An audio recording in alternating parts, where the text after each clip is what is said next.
Update 4.0 coming soon. Update notes. That's right, there's a brand new update coming soon, and Ninja Kiwi just released the patch notes showcasing everything, including a new hero, Etienne, which I'm about to come over in today's video, so let's hop right into it, guys. Let's get it. Alright, ladies and gentlemen, we are against Unban or Snipe here on the map Sands of Time with one of my favorite strategies on this map, which is Heli Alchemist and Ninja. You saw me use this strategy in a recent video. It's definitely pretty good. Opponent's going Ace here, so probably going the meta strategy of Ace Farm Engineer, but there's a lot of balance changes and new additions in the update I need to go over, so let's hop right into it, ladies and gentlemen. First things first, new feature.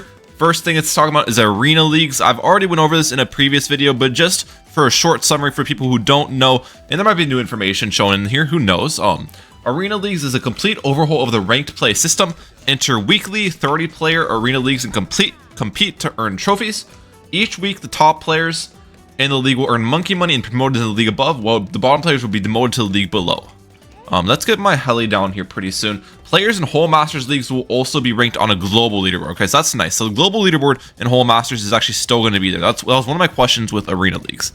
So that's a good thing for sure. Each season, you will earn a medal based on the highest arena you competed in during the season, or your final position in the Whole Masters leaderboard. Okay. Interesting. I'm not exactly sure. So you can earn a medal based on 2 different criteria in Whole Masters is kind of what I got from that. Arena Leagues use the same progression and theming as the current rank system. Yellow Stadium, okay, so it's like the same colors of arenas. That makes sense. Existing players will start in an Arena League determined by the arena where they were in Season 18 end. Okay. So if you ended Season 18, the current season in Ceramic Crucible, we're going to start the Arena League for the next season in Ceramic Crucible. Players in Red Balloon Camp will enter continuous rolling league that does not reset. They're promoted to Yellow Stadium and enter weekly leagues when they earn 30 trophies. Okay. So Red Balloon Camp, I don't think you can't get demoted, obviously. You only can get promoted from Red Balloon Camp. That makes sense. Okay, they stole from me. I need to avoid it. I haven't been paying too much attention to the game, but that's fine. I'm not going to obviously be playing best this game if I'm reading these balance changes, but I'm going to be trying my best still. I'm going to try my best to get the win, and if we don't get the win, I guess it is what it is. But we're trying our best out here, boys. All right. So that's everything about Arena Leagues, that it says to begin with. I think there might be more information later in the patch notes. I did briefly read over the patch notes before the video. But, yeah, Arena Leagues are going to be interesting for sure. The way you get trophies, though, was my biggest concern previously when I made my previous video. So we'll see if they change that or if it's still the same way. But the next thing is new hero being added as well, guys. Etienne's being added. That's like the flying hero from, BT6. That's actually going to be really exciting. It says remote flying drones attack all balloons in Etienne's range. Advanced scouting techniques reveal your opponent's balloon queue and cash reserves to help you predict the next move. Wait, so you can see the opponent's balloon queue. What? Etienne's UAV upgrades will give all your monkeys camo protection and allow them to bypass the damage immunities of special balloons like Lead and Purple. Etienne can be purchased on the hero screen for 3,000 monkey money. That's actually kind of crazy that you can see your opponent's balloon queue. I never even knew that'd be a thing. What is that? Okay, that actually is kind of excites me a little bit. So you can kind of scout your opponent's sends. Etienne kind of sounds broken with the way they describe it, but we obviously don't know what levels you unlock the stuff. So like, what if the camo detection Etienne gives you only unlocks on like round 17? Then that's not really that useful because you still need camo detection round 12 when camo's unlocked. So I guess finding out the point when it's unlocks is a very important thing. So we have to wait to do that for sure. But I'm excited for Etienne. New bling for Season 6. 6 awesome new bling cosmetics, including Light Up Spike Factory Trail and Puzzle Balloons decal. Lock eyes with Fate Weaver door with her Eye of Misfortune showcase. Okay. Unlock a special animated avatar for completing the entire season. And then the season lasts for 4 weeks. Okay. See general changes below. Okay. So general changes is going to talk more about the season from what I'm getting from that. General changes. New season length. Seasons now last 8 weeks, 4 weeks instead of 8 weeks. So seasons are half the length. Does that mean that we're gonna get double the updates? Because normally the way it works is updates come at the end of seasons. So if seasons last half the length, that means we might get double the updates, which would actually be pretty cool. This means that what medals are awarded in Whole Masters leaderboards reset twice as often as before. So you get twice as many medals from Whole Masters. So I guess Whole Masters medals kind of don't mean as much then, if that makes sense. They don't mean as much as they did before, which I guess it's a kind of a bad thing about it, but it is what it is, you know? It is what it is. Winning a ranked game now awards 3 trophies and 50 monkey money. Okay. You earn +1 additional trophy if you're on +3 win streak. Okay, so let's tell them about how the trophies work right now is what's going on. They're telling how the trophies work. You earn 20 monkey for losing the game. If it was before round 30, you earn 0 trophies. If it was later, you earn 1 trophy. So you still earn the trophy for losing a game past round 30. You earn 10 monkey money if you achieve first blood. There's no longer special rewards for achieving first blood. It's not possible to lose trophies, only gain them. Trophies reset to 0 each week at the end of Arena League. Okay. Fair enough. So you can't lose trophies. That was my biggest concern about it. I still think that's a bad design. There definitely needs to be some sort of punishment for playing poorly. And currently there isn't. There's no possibility to lose trophies. So that's a little bit unfortunate. I guess they stuck with their guns on that one. I had a feeling they might change how the trophies work because I saw a lot of community backlash on it, but I guess it is what it is. Oh, they also have a balloon trap down. Let me move my camera slightly. All right, so the game's been going pretty smoothly. I'm gonna save up for a rubber to gold actually. Oh, next thing, rip casual mode. Oh yeah, they're actually removing casual mode, guys, which is I think another controversial decision. Casual mode was unnecessary under the old rank system to allow, or necessary under the old rank system to allow people for consequence-free games and players could experiment with new strategies risking their trophies. Since you cannot lose trophies in League, there's no consequence for failure except a lack of progress. That means casual is no longer needed in this update. This should allow for a larger pool of players for League games and thus faster matchmaking times, as well as freeing up space for mint for clan wars. Okay, so I guess that makes sense. I see their logic there. But in my opinion, the way they should have done it is make there be a consequence for losing, make there be a consequence for losing, what's it called? For losing ranked games, and then keep casual mode. Because, like, how can you have a ranked system without a consequence for losing? There's still a consequence for losing in Whole Masters, because there's still an Elo system in Whole Masters, but the progression before Whole Masters is no consequence, which just makes no sense to me. So, I guess that's just my take on it. New daily offer items. The following cosmetics will appear in daily offers in the store. I'm not going to go through all of them. This is just the list of them. The daily offer in the store switches daily for the most part is my kind of interpretation of that. So we'll see how that ends up playing out. I'll boost this.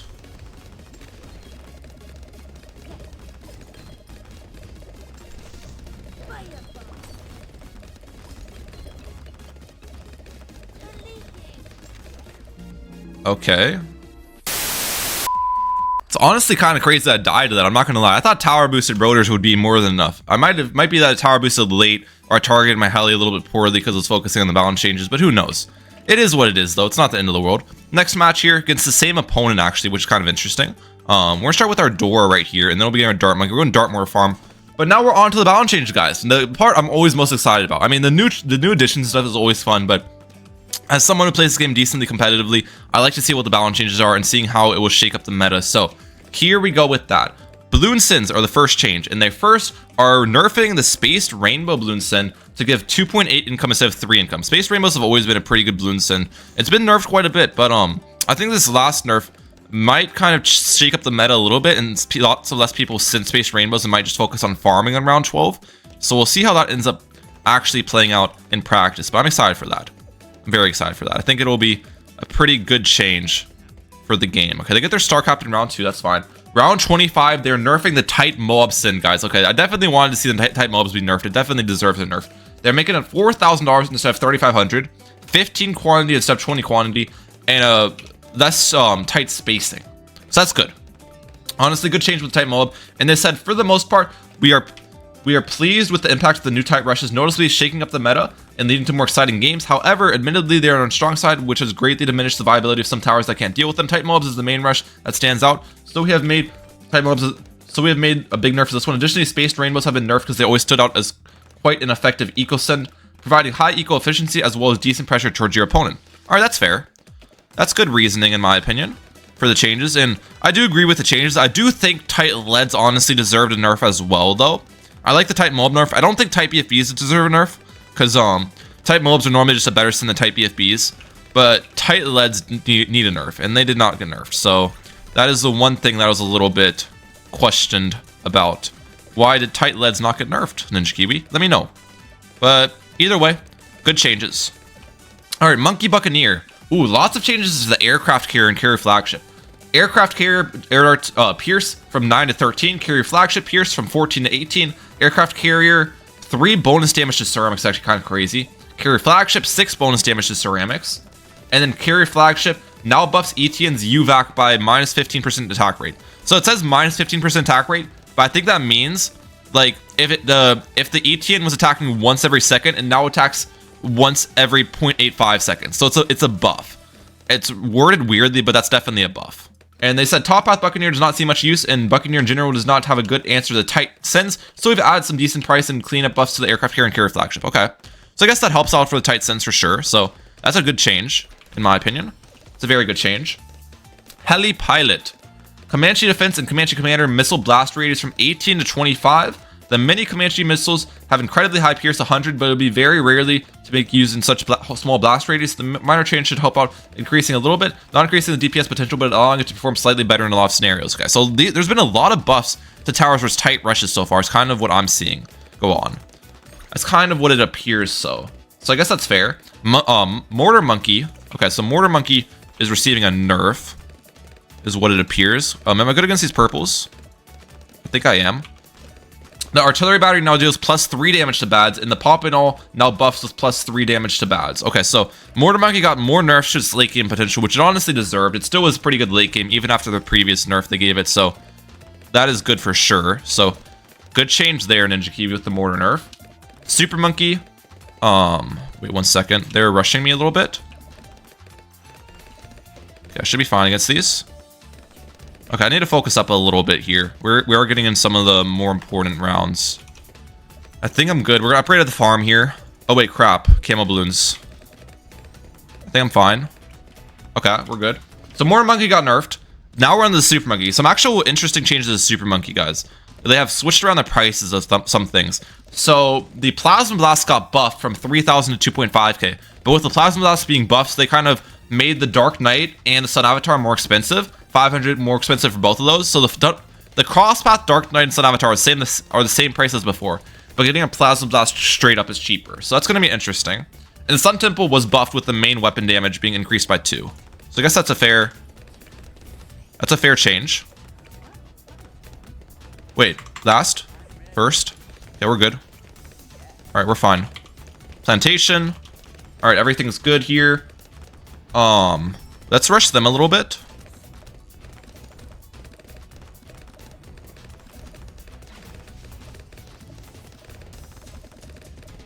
Okay, they're fine.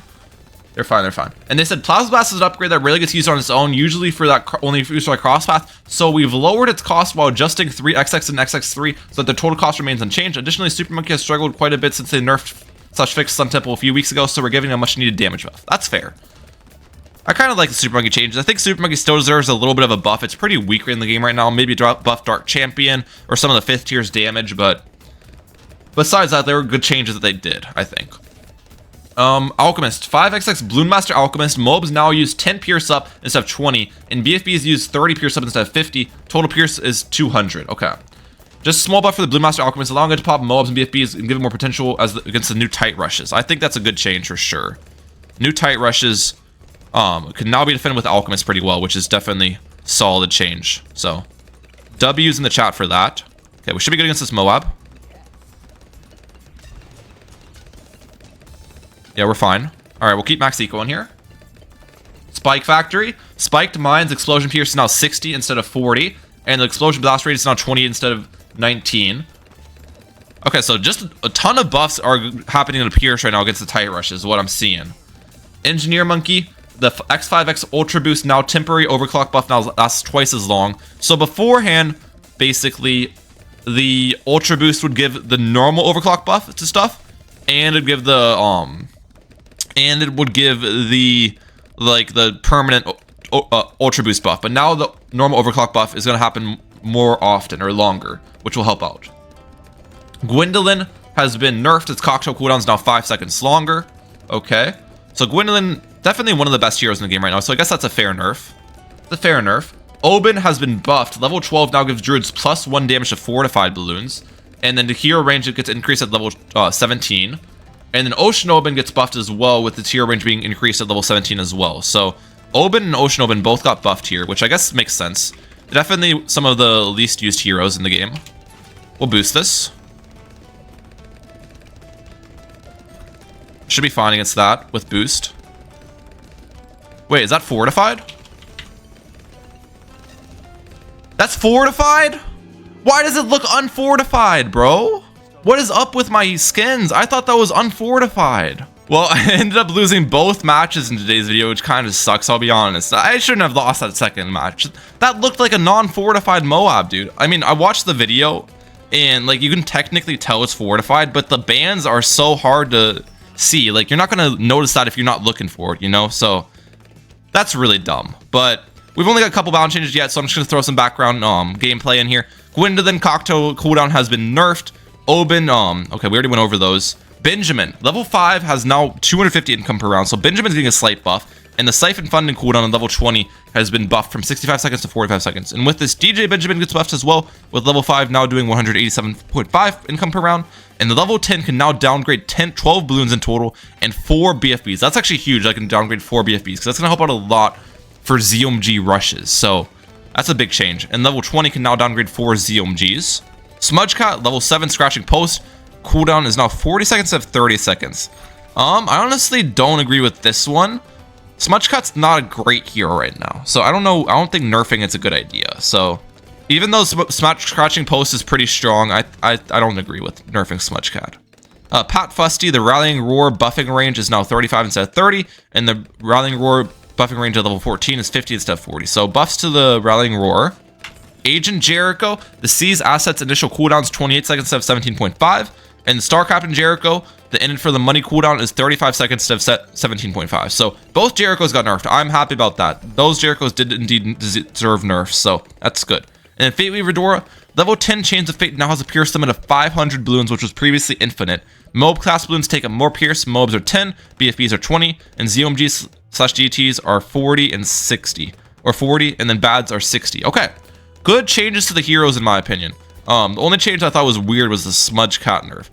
Overall, good balance changes all around. The one thing I don't like about the balance changes though is that Dart Monkey, in my opinion, actually does deserve a nerf. Dart Monkey is being used a ton in Whole Masters in the strategy of Dart Mortar Farm, which I used, and Dart Glue Village, which is a very popular loadout and very strong. And Dart Monkey not being changed at all is a little bit questionable to me. But yeah, let me know your thoughts on the balance changes on the new update in the comment section down below, as always. And if you did enjoy today's video, please consider hitting the like button and subscribing. We're trying to hit 50,000 subscribers and only can do that with your help. But that's it for today. I'm Mike out. Peace, lads.